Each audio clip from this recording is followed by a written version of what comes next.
কাহিনীবোৰ কৈ যাম। কাহিনীবোৰে কেতিয়াবা হহুৱাই, কেতিয়াবা কন্দুৱাই। এই হাঁহি আৰু কান্দোনৰ মাজতে লুকাই থাকে জীৱনৰ ৰং।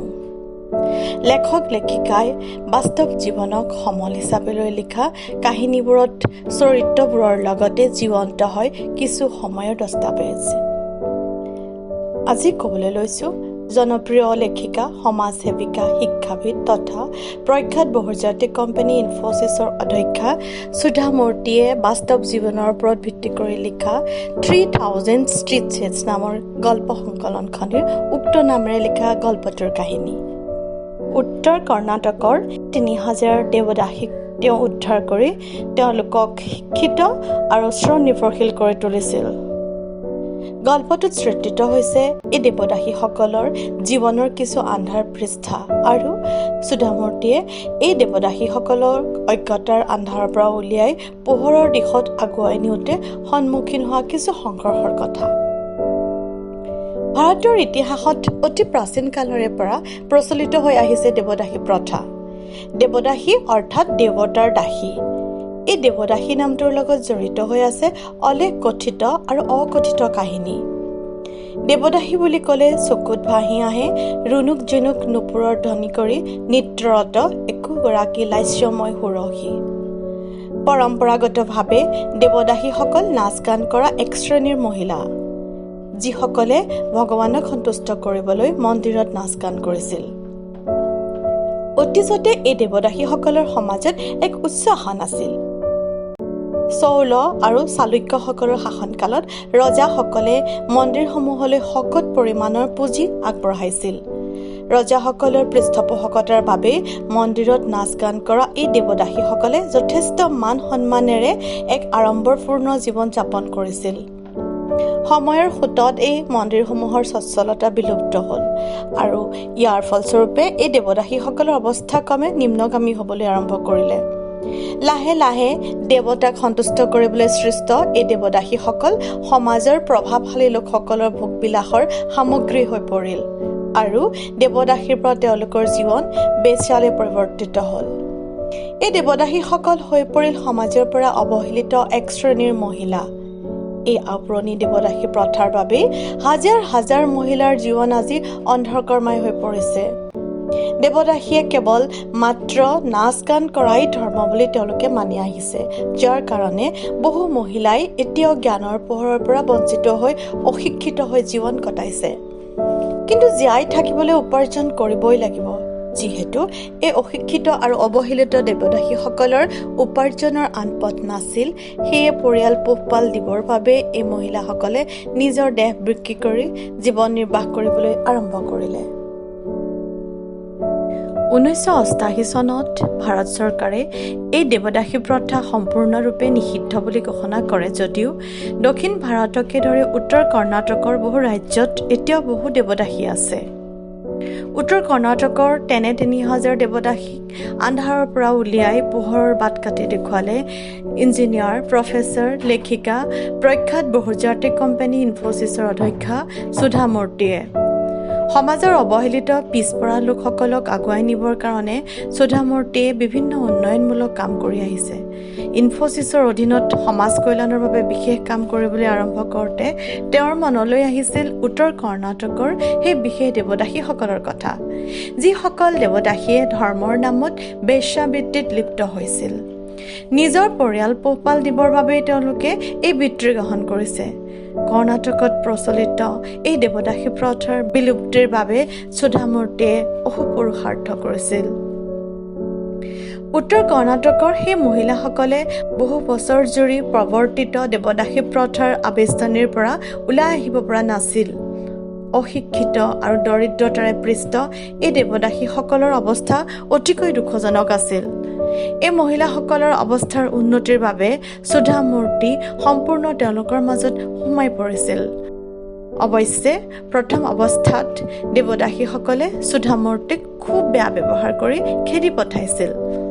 এনে পৰ্যায় পাইছিল যে সুধা মূৰ্তিয়ে সেই মহিলাসকলৰ অৱস্থাৰ বুজ ল'বলৈ সিহঁতৰ আৱাসস্থলীলৈ যাওঁতে প্ৰথমবাৰ তেওঁৰ গালৈ দেৱদাসীসকলে চেণ্ডেল দলিয়াইছিল।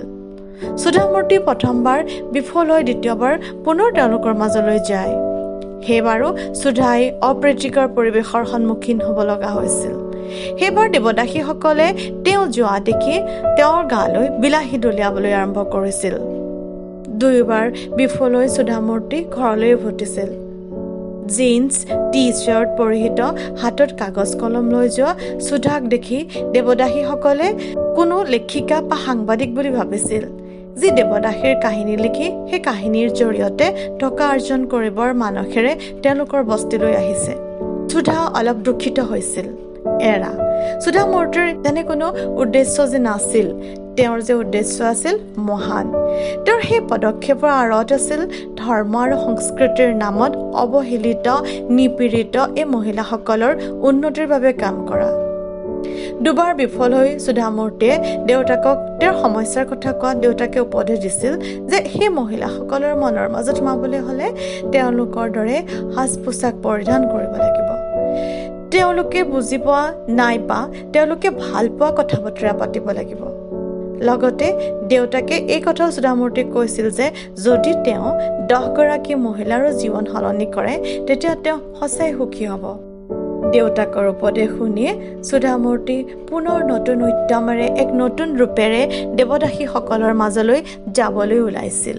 সেইবাৰ সুধা মূৰ্তিয়ে ডিঙিত মংগলসূত্ৰ আৰু এখন শাৰী পিন্ধি সেই বিশেষ মহিলাসকল বাস কৰা বস্তিটোলৈ গৈছিল।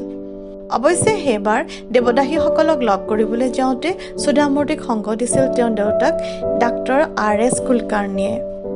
দেউতাকৰ উপদেশ কামত আহিছিল। সেইবাৰ দেৱদাসীসকলে সুধা মূৰ্তিক দেখি আগৰ কেইবাৰ দৰে উগ্ৰ মূৰ্তি ধৰি খেদি অহা নাছিল।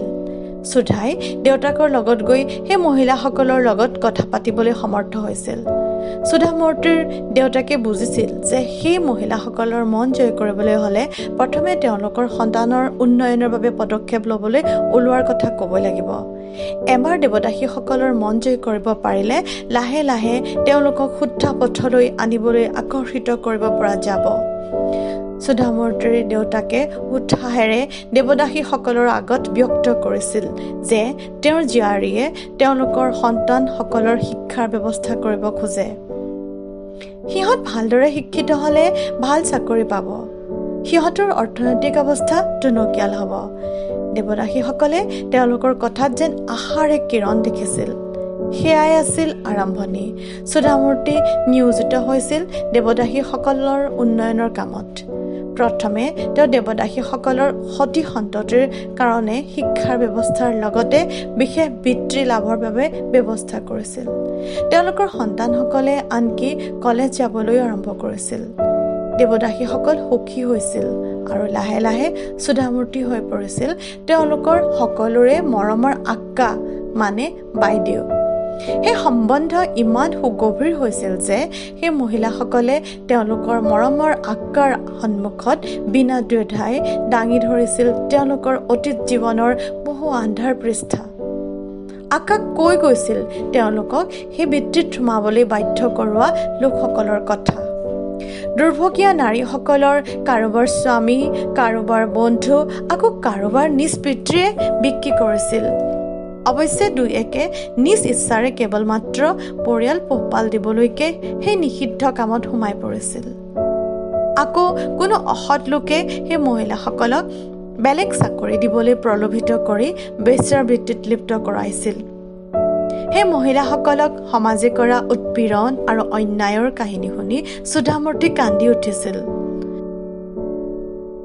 সুধা মূৰ্তিয়ে দেৱদাসী মহিলাসকলক সহায়ৰ বাবে এক পন্থা গ্ৰহণ কৰিবলৈ দৃঢ় সংকল্প লৈছিল।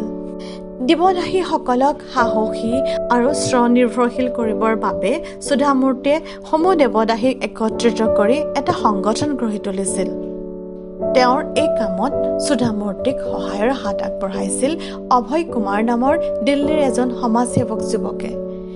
সেই মহিলাসকলে যাতে কোনো কাৰণতে তেওঁলোকৰ পুৰণা বৃত্তিলৈ ঘূৰি নাযায় তাৰ বাবে ব্যৱস্থা ল'বলৈ তেওঁলোকে সকলো দেৱদাসীৰ সন্তানৰ শিক্ষা দীক্ষাৰ বাবে প্ৰয়োজনীয় সকলো খৰচ দিবলৈও সিদ্ধান্ত লৈছিল। কিন্তু এটা চৰ্তত তেওঁলোকে সেই কাম কৰিছিল। চৰ্ত অনুযায়ী দেৱদাসীসকলে আগৰ বৃত্তিলৈ ঘূৰি নাযাবলৈ প্ৰতিশ্ৰুতি দিব লাগিব। সেই মহিলাসকলে সুধা মূৰ্তি আৰু অভয়ক কথা দিছিল যে তেওঁলোক কেতিয়াও সেই আগৰ বেশ্যাবৃত্তিলৈ ঘূৰি নাযায়। দেৱদাসীসকলে সুধা মূৰ্তি আৰু অভয়ৰ ওপৰত গভীৰভাৱে বিশ্বাস কৰিবলৈ আৰম্ভ কৰিছিল। উল্লেখনীয় যে শতাধিক ল'ৰা ছোৱালীয়ে তেওঁলোকৰ আঁচনিৰ অধীনতে কোনোৱে প্ৰাথমিকৰ পৰা আৰম্ভ কৰি কলেজ পৰ্যন্ত শিক্ষা সমাপ্ত কৰিলে। লাহে লাহে সুধা মূৰ্তিয়ে তেওঁলোকৰ আঁচনিত দেৱদাসীসকলৰ আন সমস্যাবোৰ সমাধানৰ বাবে অন্তৰ্ভুক্ত কৰিলে।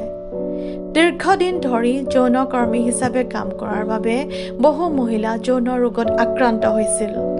এইডছৰ দৰে বেমাৰৰ সজাগতাৰ কাৰণে তেওঁলোকে বিভিন্ন কেম্প আৰু বাতৰণাত অনুষ্ঠিত কৰিছিল। লগতে মহিলাসকলক শিক্ষিত কৰিবলৈ নতুন পৰিকল্পনা লৈছিল।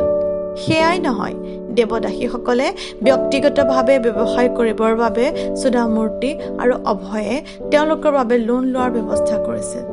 সুধা মূৰ্তিয়ে দেখুৱাই দিয়া পোহৰৰ দিশেৰে যেন দেৱদাসীসকলে বাট বুলিবলৈ আৰম্ভ কৰিছিল।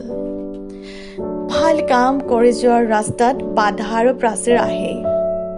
তেনে বাধাৰ সন্মুখীন হৈও পৰাজিত নহৈ আগবাঢ়ি যোৱাজনৰ সফলতা অৱশ্যম্ভাৱী। সুধা মূৰ্তিয়ে দেৱদাসীসকলৰ বাবে কাম কৰাৰ বাবে দেৱদাসীসকলৰ দালাল আৰু লোকেল গুণ্ডাবোৰৰ পৰা বহু বাধা পাইছিল।